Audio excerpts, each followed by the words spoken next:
गोलू और उसका अद्भुत घड़ी। गोलू एक शरारती लेकिन दिल का साफ बच्चा था। उसकी उम्र लगभग 10 साल थी और वो हमेशा किसी नई चीज की खोज में रहता। गांव में सब उसे गोलू आविष्कारक कहते थे, क्योंकि वो पुरानी चीजों से कुछ न कुछ नया बनाने की कोशिश करता। कभी टूटी साइकिल को रॉकेट बना देता, कभी कागज की नाव में पंखा लगाकर उसे तेज चलाने की कोशिश करता। एक दिन गर्मी की छुट्टियों में गोलू अपने दादाजी के पुराने स्टोर रूम में गया।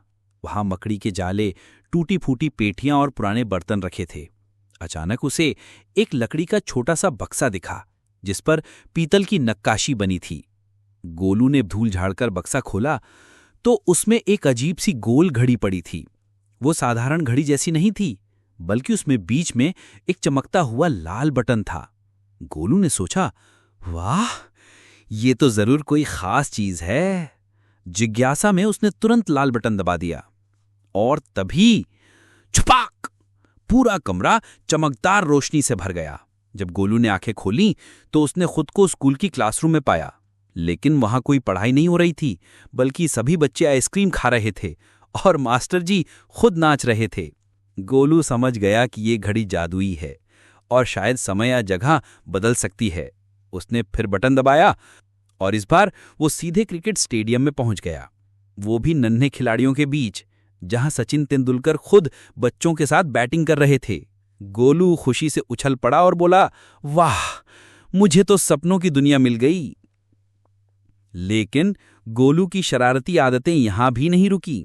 उसने सोचा, क्यों ना घड़ी का इस्तेमाल करके सबको मजा दिलाया जाए। अगले दिन उसने अपने दोस्तों पिंकी, चिंटू और सोनू को बुलाया और घड़ी का राज बताया। पहले तो किसी ने विश्वास नहीं किया, लेकिन जब गोलू ने बटन दबाकर सबको समुद्र तट पर पहुंचा दिया तो सब दंग रह गए। बच्चे लहरों में खेलते रहे, रेत के किले बनाए और नारियल पानी पिया। धीरे धीरे ये घड़ी उनके रोमांच का साथी बन गई। कभी वे जंगल में शेर के पीछे भागते तो कभी चांद पर जाकर उछलते। लेकिन एक दिन शरारती चिंटू ने सोचा कि क्यों ना घड़ी से मास्टर जी को मजा चखाया जाए। वो चुपके से घड़ी लेकर स्कूल गया और बटन दबा दिया। नतीजा ये हुआ कि पूरी क्लासरूम ही पानी के अंदर पहुंच गई। सब बच्चे कुर्सियों पर बैठे बैठे हाथ पांव चलाने लगे, किताबें तैरने लगीं और मास्टर जी डर के मारे कुर्सी पर चढ़ गए। गोलू ने जैसे तैसे घड़ी वापस दबाई और सबको बाहर निकाला, मगर मास्टर जी को शक हो गया कि ये सब गोलू और उसके दोस्तों की शरारत है। उन्होंने कहा, गोलू, तुम्हारी शरारतें अब हद से बाहर हो गई हैं। कल तुम्हारे पापा को स्कूल बुलाऊंगा। गोलू घबरा गया। उसने सोचा कि अब तो घड़ी छीन ली जाएगी। लेकिन उसी रात उसे दादाजी मिले। दादाजी ने मुस्कुराते हुए कहा, बेटा, ये घड़ी हमारे खानदान की विरासत है। इसका इस्तेमाल सिर्फ अच्छाई के लिए होना चाहिए, शरारत के लिए नहीं। जो इसका गलत इस्तेमाल करता है, घड़ी उसे सबक सिखा देती है। गोलू को अपनी गलती समझ आ गई।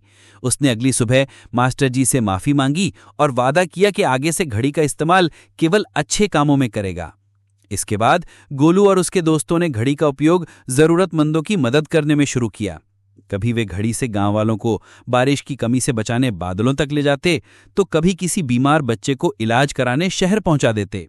धीरे धीरे गांव वाले भी उन्हें नन्हे हीरो कहने लगे।